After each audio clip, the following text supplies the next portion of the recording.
रवि आकाश के घर जाता है और दरवाजा खटखटाता है। आकाश दरवाजा खोलता है और अंदर उसका स्वागत करता है। वो रवि को चाय और कॉफी पूछता है और इसी बीच आकाश का चचेरा भाई अर्जुन वहाँ आता है और आकाश के पास सोफे पर बैठ जाता है और रिमोट से टीवी चैनल बदलते रहता है। अरे रवि, क्या चल रहा है? बहुत दिनों बाद मिले, कैसे हो? ज्यादा कुछ नहीं आकाश, बस चल रहा है। क्या तुम कॉफी पीना पसंद करोगे? नहीं शुक्रिया। कम से कम चाय तो पियोगे। नहीं आकाश, शुक्रिया। तो बताओ, तुम इन दिनों क्या कर रहे हो? आकाश, मुझे तुम्हारी मदद चाहिए। मुझे कुछ पैसों की जरूरत है। पैसे? कितने पैसे? 10,000 रुपए। ओह, 10,000? क्या मैं जान सकता हूँ क्यों?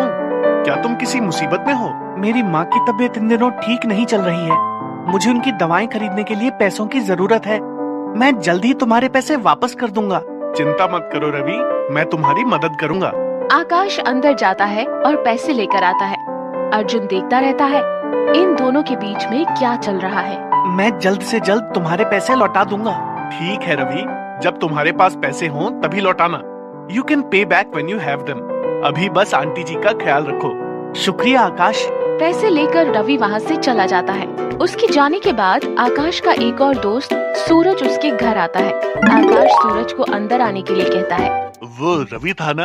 हाँ वही था। इतने दिनों बाद वो क्यों आया था?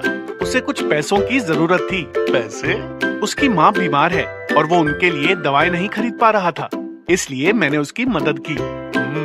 ठीक है आकाश, क्या हमें हर समय दोस्तों की मदद करनी चाहिए?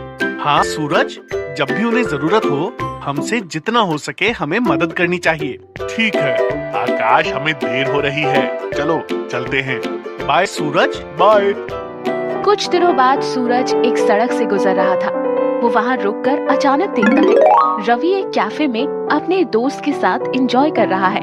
वो तुरंत आकाश के घर जाता है और घंटी बजाता है। आकाश दरवाजा खोलता है और अंदर आने के लिए कहता है। अरे सूरज, इस वक्त?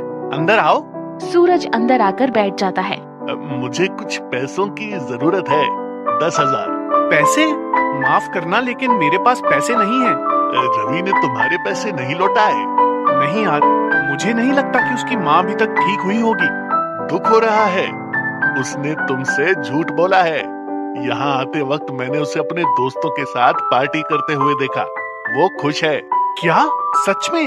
हाँ, वो कैसे तुम्हारे पैसे लौटाएगा? यार, उसने मुझे धोखा दिया। रुको, मैं उसे कॉल करता हूँ और मैं उसे घर आने के लिए कहूँगा। आकाश रवि को कॉल करता है और घर आने के लिए कहता है। हेलो।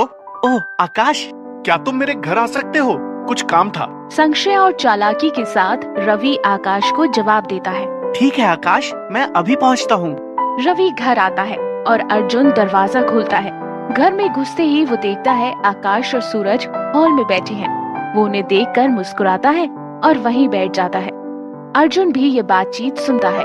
हाय सूरज, हाय आकाश। अरे रवि, क्या चल रहा है? कुछ नहीं सूरज, कुछ खास नहीं। तो रवि, उस पैसे का क्या जो मैंने तुम्हें दिया था? आकाश, अभी भी घर के हालात बहुत खराब हैं। माँ की तबीयत अभी तक ठीक नहीं हुई है। उन्हें असल में हुआ क्या है? तुम और झूठ क्यों बोल रहे हो रवि, और वो भी अपनी माँ के बारे में? आकाश की बातें सुनकर रवि हैरान रह गया। देखो रवि, खबरदार, हमें तुम्हारे सभी झूठ के बारे में पता चल गया है। हमें और धोखा देने की कोशिश मत करो। भरोसा अगर एक बार टूट जाए तो वापस नहीं आता। कोई भी रिश्ता भरोसे के आधार पर टिका रहता है। शर्म के मारे रवि की नजरें झुक जाती हैं। सॉरी आकाश, मुझे अपनी गलती का एहसास हो गया है। मैंने अपने एक अच्छे दोस्त का भरोसा तोड़ा है। मैं तुम्हारे पैसे जल्द से जल्द लौटा दूंगा। एक बात याद रखना रवि, अगर तुम ऐसे ही रहोगे तो तुम्हारे पास कोई नहीं होगा। मुझे माफ कर दो। रवि शर्म के मारे वहाँ से चला जाता है। ये सब देख अर्जुन अपने चचेरे भाई से पूछता है। आकाश, क्या रवि ने तुम्हें धोखा दिया? अर्जु, आज मैंने एक सबक सीखा। ध्यान से सुनो और मेरी इस बात को याद रखना। सारे दोस्त एक समान नहीं होते। उनकी सच्चाई जानना और अपनी सीमा बनाए रखना हमारी जिम्मेदारी है। पहले देखो तुम किसकी मदद कर रहे हो और उससे धोखा खाने से खुद को बचाओ। सिर्फ तुमने ही नहीं, आज मैंने भी ये सबक सीखा। दूसरों की मदद करने से पहले मुझे भी उनकी सच्चाई अब जान लेनी होगी। कुछ दिनों बाद रवि आकाश के पैसे लौटाकर वहाँ से चला जाता है।